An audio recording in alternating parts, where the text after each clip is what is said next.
Bonjour chers élèves, bienvenue à École à domicile. Je suis Monsieur Edouard Epunda, votre professeur de sciences physiques en terminale. Notre leçon d'aujourd'hui va porter sur la loi d'Ohm aux bornes d'un circuit série. Alors, à la fin du cours portant sur la loi d'Ohm appliquée à un circuit série, en courant alternatif, l'élève de terminale doit être capable d'appliquer la loi d'Ohm à un circuit série en courant alternatif. Alors, avant donc de commencer notre étude, nous allons réviser sur ce que nous avons vu précédemment. Alors, c'est quoi donc un courant alternatif? Un courant alternatif est un courant électrique qui change de sens 2 fois par période et qui transporte alternativement dans un sens comme dans l'autre des quantités égales d'électricité. La consigne à respecter, c'est utiliser la constante de Fresnel pour déterminer les caractéristiques d'un circuit en courant alternatif. Alors, nous allons commencer donc l'étude du circuit RC, donc quelques circuits, le circuit RC. Nous savons que le circuit RC est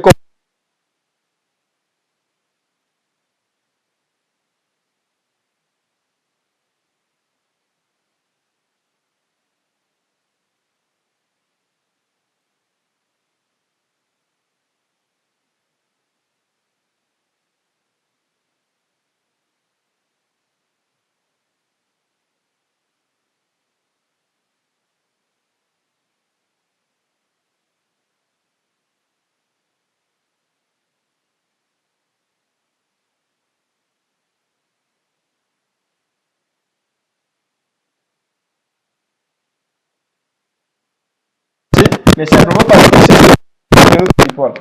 Alors, ici nous avons la tension instantanée IR qui n'est autre que UAB. Et là nous avons la tension instantanée UBD qu'on appelle également UC. Mais la tension de l'ensemble, ici, ça s'appellera UAD qui n'est autre que VA-VD. Hein, si c'était en valeur efficace. Alors donc, ici, on commence par écrire la loi d'Ohm. Loi d'Ohm au bord de ce circuit RC, c'est que UAD serait égal à la somme, donc l'additivité des courants instantanés égale à UAB plus UBD. Et si nous remplaçons la tension au bornes de R, ça s'écrit RIM sinus oméga T, plus la tension au bornes du condensateur, c'est IM sur C oméga sinus oméga t moins pi demi. Voici la loi d'Ohm au bord de notre circuit ici, notre dipôle RC. Alors, à partir d'ici, on va faire la constante de Fresnel après qu'on nous allons déterminer l'impédance du circuit. La constante de Fresnel. Ici, l'origine des phases phi égale à 0, c'est l'axe des abscisses. Alors, nous avons choisi ici le point A. Voilà, donc nous avons ici le vecteur RIM, ici, donc, qui a pour longueur RIM, la phase phi égale à 0, ici. Et nous allons ajouter quoi? IM sur C oméga, mais à T égale à 0, donc c'est moins pi demi. On doit tourner de moins pi demi, donc, vers le bas. Voilà, ici, moins pi demi. Et nous ajoutons donc IM sur C oméga. Et donc, la somme, ici, c'est le point B. Voilà. Là, nous avons le point D. Voilà, nous obtenons ce circuit, hein, ce schéma. Ça, c'est phi de U par rapport à I. Donc, I de T, il est ici, alors que U de T passe par là. Donc, ici, phi de U par rapport à I, c'est négatif. Donc, ça veut dire que la tension, on a dit qu'elle est en retard de phase par rapport à l'intensité. Et pour trouver donc l'impédance du circuit, hein, l'impédance du circuit ici. Alors, on applique le théorème de Pythagore sur un rectangle. Donc, le carré de l'hypoténuse ici, on a A d carré. Ça, c'est la tension UAD M qui est égal à ZIM. Donc AD carré égale à quoi? Égale à AB carré plus BD carré. Si nous remplaçons ici, c'est Z carré IM carré égale à AB, c'est quoi? R carré IM carré plus IM carré sur C carré oméga carré. Vous voyez que si nous mettons IM en facteur, nous aurons R carré plus 1 sur C carré oméga carré. Là, nous avons Z carré IM carré. On simplifie les IM et donc l'impédance Z est égale à racine carrée de R carré plus 1 sur C carré oméga carré. Voilà, l'unité c'est ohm. Voilà. Maintenant, le déphasage. S'il faut trouver le déphasage ici, phi entre la tension et l'intensité, il suffit d'appliquer tangente de phi. Et attention, ici notre phi est négatif, donc il faut faire précéder c'est le moins. Ici, moins. Donc le déphasage ici, le déphasage tangente phi de I par rapport à I ici est égal à moins le côté opposé sur le côté adjacent. Donc ça nous donne 1 sur R sur oméga. Ça veut dire que je simplifie les IM, il va rester 1 sur R sur oméga. Et donc phi serait égal à quoi? Tangente moins 1 de RC oméga. Alors on va regarder le circuit RL. Pour un circuit RL, nous allons faire autant. Premièrement, nous allons représenter le circuit. Nous allons représenter le circuit RL. Après quoi, nous allons appliquer la loi d'Ohm et déterminer l'impédance puis le déphasage. Donc circuit RL. Donc nous avons un conducteur ohmique associé à une bobine non résistive. Pour ce faire, qu'est-ce que nous faisons? Simplement, le circuit RL, voilà, vous avez un conducteur ohmique et vous avez une bobine non résistive. Caractérisée par son inductance L, ici vous avez la résistance, conducteur ohmique, le courant, l'intensité de courant qui arrive. Ici, nous avons la borne A, B et la D. Alors, ça c'est la tension IAB. Et là, vous avez la tension UBD. J'ai dit qu'on appelle ça aussi UL. Là, c'est encore appelé UR. Et la tension de l'ensemble, d'après la loi de l'additivité des tensions instantanées, ça sera UAD. Et si UAD est égal à quoi? Simplement la somme. Donc, quand j'applique la loi d'Ohm au bord de l'ensemble, la loi d'Ohm va s'écrire UAD égale à UAB plus UBD. Or, UAB, c'est une résistance, on sait que c'est RIM fois sinus oméga t, plus la tension bord de la bobine autour de plus pi demi, donc c'est L oméga IM fois sinus oméga t plus pi demi. Et la constante de Fresnel, pour faire la constante de Fresnel d'un tel circuit,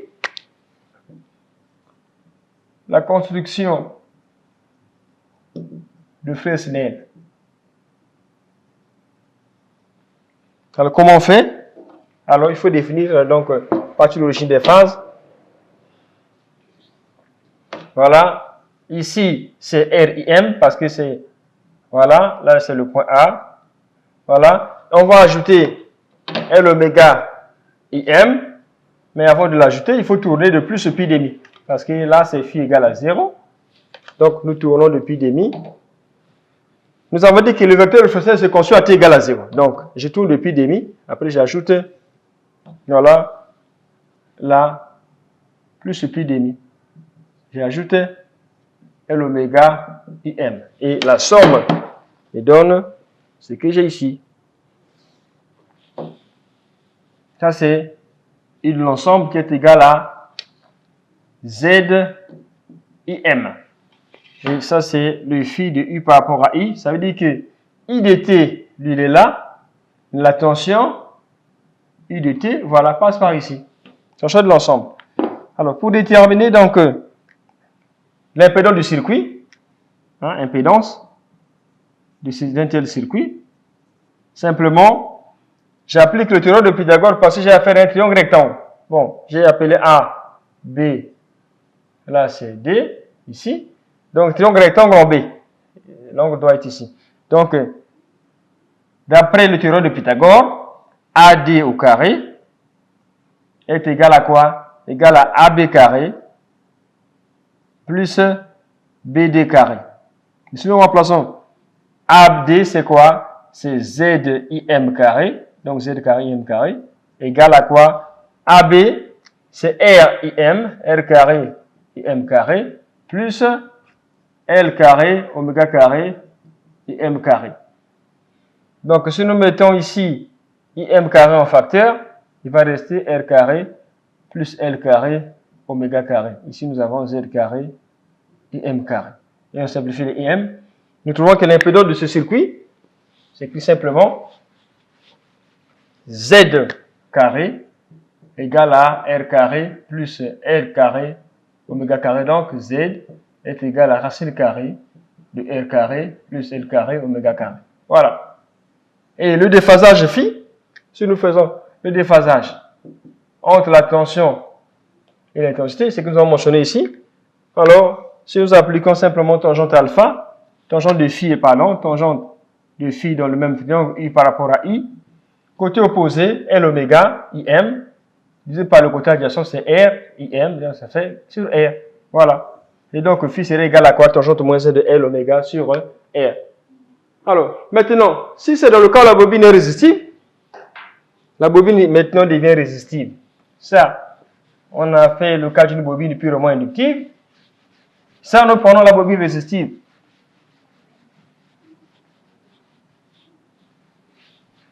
C'est mon cas d'une bobine résistive. C'est toujours RL.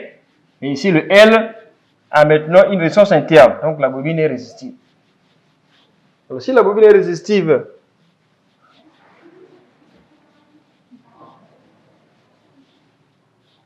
donc le circuit, en gros, il ne change pas, mais simplement qu'on ajoute à la bobine une résistance interne R. Voilà, ici c'est R. Donc, il est qui? Voilà, nous savons que nous avons ici la tension UR, et là c'est la tension UL. Et la tension de l'ensemble, je vais appeler ici A, et là c'est D, nous avons la tension UAD. Cette tension est égale à quoi? UAD, c'est la somme égale à UR plus UL. Je commence par la construction de Fresnel. Fais la construction du Fresnel. Parce que le but ici, nous allons déterminer l'impédance et le déphasage entre la tension et l'intensité. Alors, pour la construction de Fresnel, donc nous avons l'axe des phases. Ici, c'est phi égale à 0, l'origine des phases. Et là, nous avons, donc ici, ça sera, le premier vecteur, c'est quoi? C'est le R qui est celui-ci, IM. À cela, ça ajoute le petit r IM, parce que phi égale à 0 pour le R. Et je vais ajouter L oméga IM, mais il faut d'abord tourner de plus pi demi. Voilà. L oméga IM, après avoir tourné de plus pi demi. Et donc, le vecteur résultant, la somme de ces, voilà, ça c'est UM qui est égal à Z IM, et le phi de U par rapport à I, c'est ça. Donc ça dit que la tension I dt passe par là, pendant que l'intensité I dt passe par ici. Voilà. Et l'impédance du circuit ici, donc concernant ce triangle Z carré, serait égal à R plus grand R au carré, plus L oméga au carré.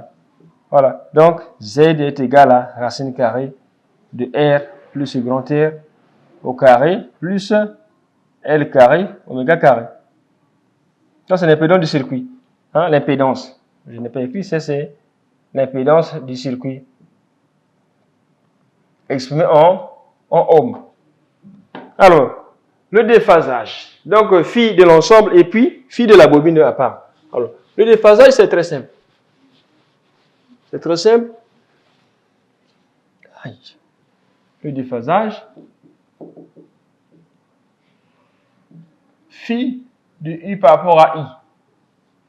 Alors ici, pour trouver ce déphasage, nous avons deux possibilités. Premièrement, je n'ai pas conçu le circuit, je n'ai pas montré, pas conçu, mais je n'ai pas montré le fil de la bobine. Ici, la bobine c'est R plus L oméga, donc son fil est là. Je n'ai pas montré. Voilà. Ça c'est le fil de la bobine. Donc j'ai aussi le I de la bobine ici. Voilà. Ça c'est le fil de l'ensemble. Alors donc ici, pour déterminer le déphasage fil de l'ensemble, alors je vais utiliser le théorème d'Al-Kashi. Théorème d'Al-Kashi.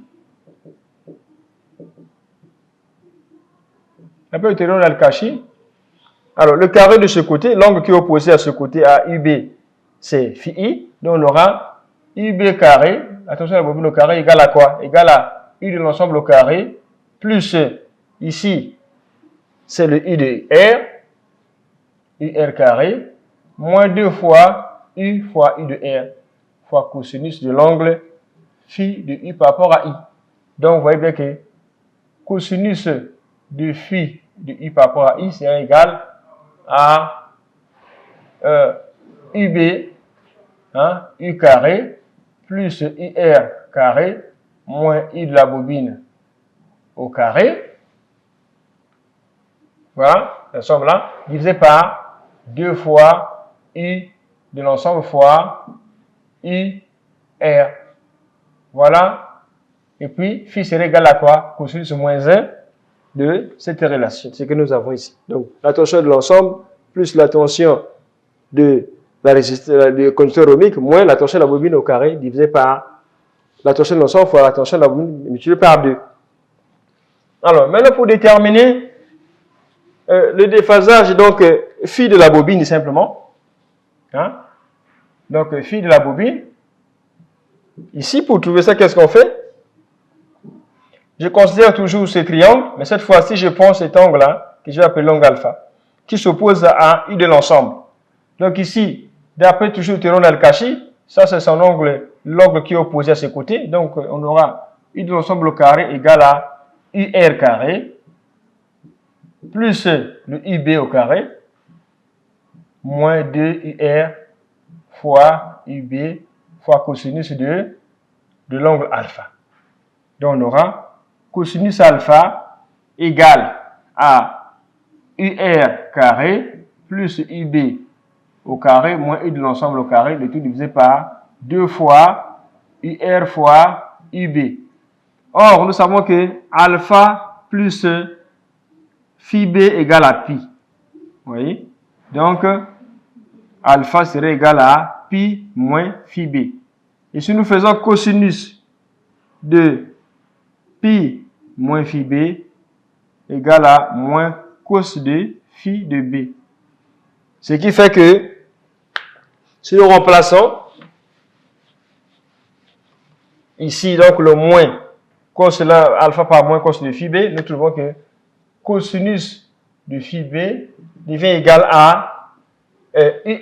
Donc ça devient U carré, I de l'ensemble au carré, moins UR carré, moins UB au carré, divisé par 2 fois U de R fois UB. Voilà.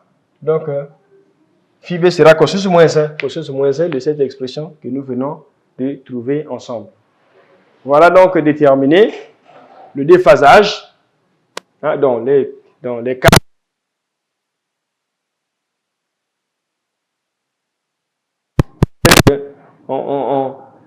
En série avec un conducteur ohmique. Mais le point c'est de déterminer, il s'agit de déterminer les caractéristiques de la bobine, donc petit l et R. Alors, pour déterminer les caractéristiques de la bobine, nous partons de l'expression de l'impédance. L'impédance du circuit, nous avons trouvé quoi? On a trouvé que l'impédance du circuit, donc détermination de R et L. Alors, nous partons de l'impédance de la bobine.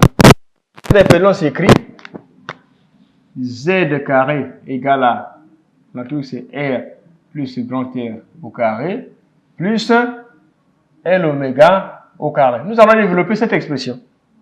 On fait le développement. Nous aurons petit r carré plus 2 petit r grand R plus grand R carré plus L oméga le tout au carré. Et ça nous fait 2 fois petit r grand R plus grand R au carré, petit r carré plus L oméga au carré. Ça c'est Z carré. Mais la partie que nous avons ici c'est Z de la bobine. Donc nous aurons Z carré est égal à Z de la bobine au carré plus R carré plus 2 petit r fois grand R. Alors ici, la chose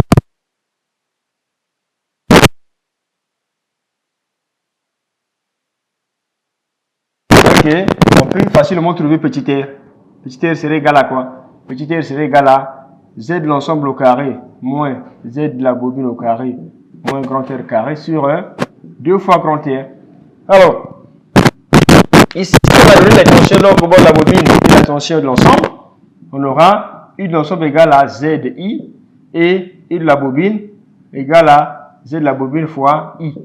Donc, on peut, à partir de là, écrire que Z de l'ensemble égale à I sur I et que Z de la bobine égale à I de la bobine divisé par I.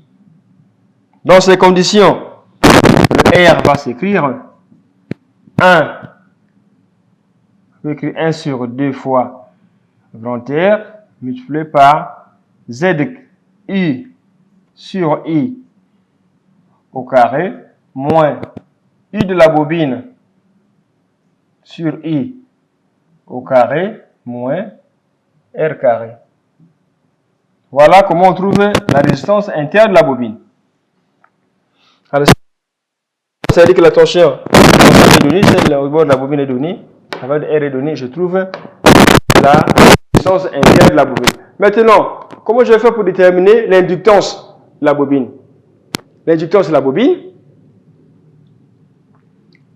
inductance. Donc maintenant L. Pour trouver L, Z de la bobine c'est quoi? Le Z de la bobine, nous avons dit que c'est égal à petit r carré, excusez, petit r carré plus L oméga au carré. Ça veut dire que L oméga, comme je connais petit r, serait égal à, ça c'est le carré, ZB carré moins petit r carré racine de carré. Alors, nous avons dit que, donc ici, L serait égal à quoi? 1 sur oméga racine carrée de, racine carrée, voilà. Ah, ici, j'ai pas mis la racine carrée, il y a une expression que, quand j'ai écrit Z carré égal à ceci, ah oui, c'est ça, plus 2Z parce qu'il n'y a pas de racine carrée. Ici, donc, j'ai Z carré moins R carré, ça sera racine carrée de ZB au carré moins R carré. Maintenant, tel que j'ai écrit, c'est qu'on connaît la tension aux bornes de la bobine. Dans ces conditions, je peux déterminer l'impédance en fonction de la tension. Je vais exprimer ça en fonction de la tension. Donc, je vais avoir Z de la bobine égale à I de la bobine sur I.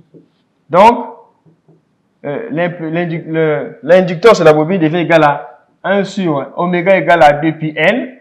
Voilà, je peux écrire ça. Racine carrée de I de la bobine divisé par I au carré moins R carré. Voilà ce que je peux avoir. Voilà.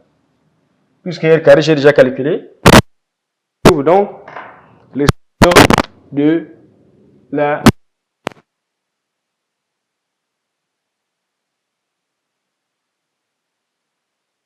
c'est que j'ai trouvé ici. Voilà. Mais la tension va à la bobine. Alors, je vais lui dire la même chose. Donc, l'inductance c'est en Henri.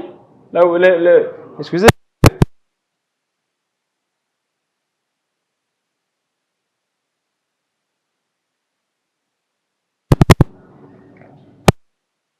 Alors, ici dans le cas du circuit RLC, circuit RLC série avec une bobine qui a une résistance interne. Et nous avons regardé que il y a possibilité donc de déterminer l'impédance d'ensemble et de faire la construction de réflexionnaire. Alors donc rapidement, nous allons retrouver les grandeurs de ce circuit. Donc on va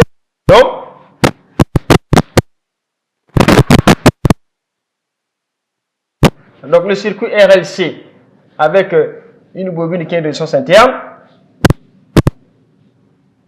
Ici donc circuit RLC série. Alors ici donc le circuit de type ici R, la bobine ici et le condensateur. Ici on a L et R comme caractéristique, là on a R. Alors le courant qui entre I et T, nous avons ici UR et là nous avons UL et je mets I de la bobine parce qu'il y a une résistance. Là c'est ici et ça c'est I de l'ensemble. Hein, U de l'ensemble. Donc si X qui est égal à L oméga moins S sur C oméga, j'ai répété ça supérieur à 0, ça dit que L oméga est plus grand que S sur C oméga. Ici on aura un phi supérieur à 0 et que le circuit ici c'est un circuit inductif. Donc il est à prédominance inductive. Alors dans ces conditions, la construction réflexionnaire est simple. Hein, puisque nous connaissons déjà tout ce qui est. Hein, on a déjà fait un grand travail. Alors la construction réflexionnaire, ça c'est l'axe des phases, c'est-à-dire phi égale à 0. Nous avons ici la partie donc R IM, phi égale à 0. Le module c'est ça. Ensuite on ajoute le petit r IM. Alors comme phi est supérieur à 0, ça veut dire que le circuit, la tension est en avance de fois sur l'intensité. Voilà, ici, vous voyez, ça c'est plus pi demi pour mettre L oméga IM. Et ici, à l'opposé, vous avez, ça c'est quoi? IM sur C oméga. Alors, donc pour faire la somme, vous voyez, pour l'ensemble du circuit, phi de l'ensemble, vous voyez, c'est là, pardon, puisque pour tout le circuit, c'est ça, nous avons le petit phi qui est là. Voilà, ici nous avons phi de l'ensemble, donc phi de U par rapport à I. Maintenant, la bobine seule, vous voyez que la bobine, c'est le petit r plus ça, donc nous aurons ça. Pour la bobine, voilà, nous avons le phi de la bobine. Voilà, donc ça c'est... Ici, nous avons le U du circuit, mais ici, nous avons le U de la bobine. Alors, donc, dans ces conditions, l'impédance du circuit, c'est toujours...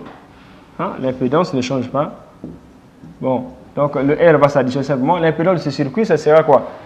Z carré est égal à petit r plus grand R au carré, plus L oméga moins 1 sur C oméga, le tout au carré.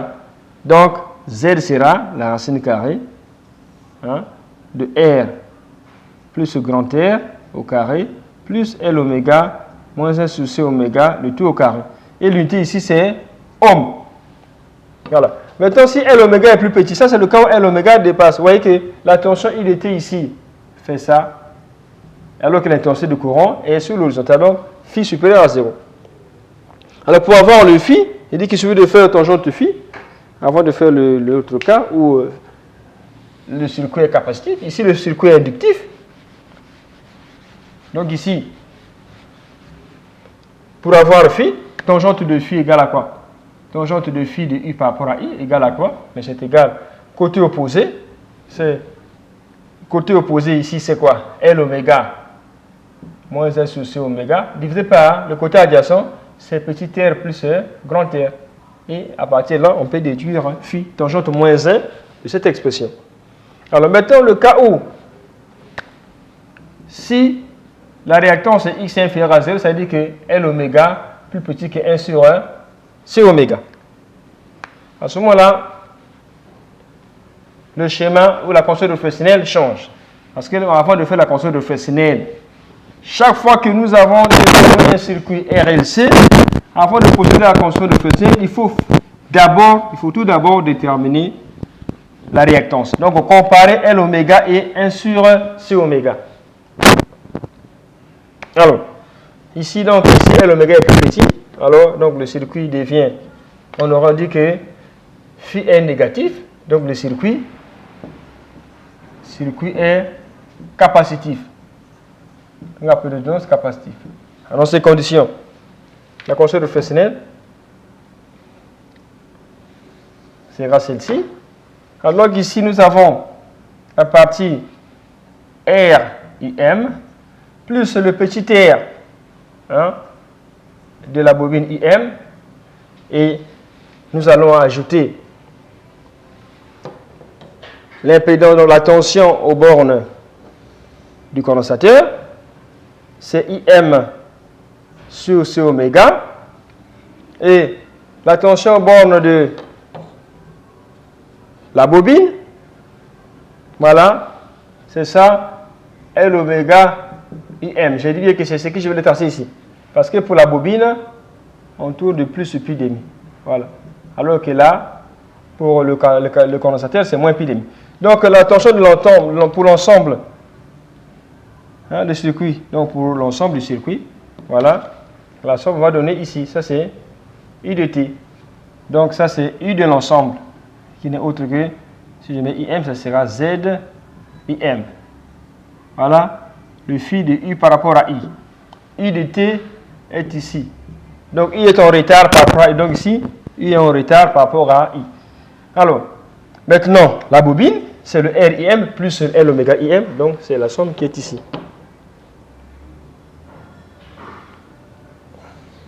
Voilà, ça c'est ce qui est propre à la bobine. Ça c'est, mettez ici I de la bobine et ça vous avez le phi de la bobine. L'impédance ne change pas. Donc Z est toujours égal à racine carrée de petit r plus grand R au carré plus L oméga moins 1 sur C oméga de tout au carré, racine carrée. Voilà. Et tangente phi, toujours, comme on l'a fait au départ, tangente phi, U par rapport à I, c'est toujours L oméga moins 1 sur C oméga de tout divisé par petit r plus grand R. Donc, déterminer. Et le facteur de puissance, tu peux parler du facteur de puissance. Le facteur de puissance, c'est cosinus phi. Pour ce circuit. Le facteur de puissance cosinus phi.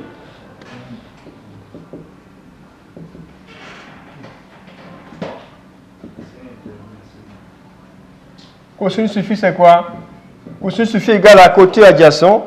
Ici, c'est R plus R, le tout sur Z. Voilà. C'est ça le facteur de puissance.